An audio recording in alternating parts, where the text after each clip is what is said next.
Hi guys, இப்போ நம்ம என்ன வீடியோவில் பார்க்க போகிறோம்னா ஜிலேபி மீன் அறுக்கிறது தான் காய்ஸ் பார்க்க போகிறோம்.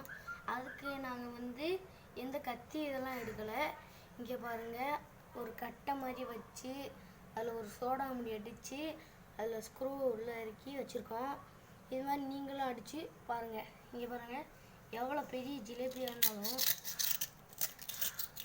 சும்மா அப்படி சீன்னா வந்துடும் காய்ஸ். எவ்வளோ வந்துடுவா.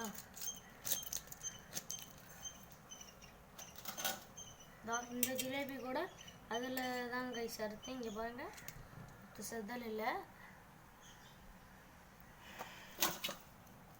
பார்த்தீங்களா எவ்வளோ சுலபமாக வருதுன்னு.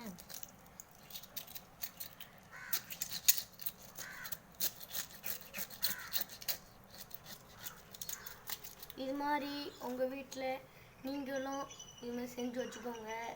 உங்களுக்கும் ரொம்ப யூஸ்ஃபுல்லாக இருக்கும்.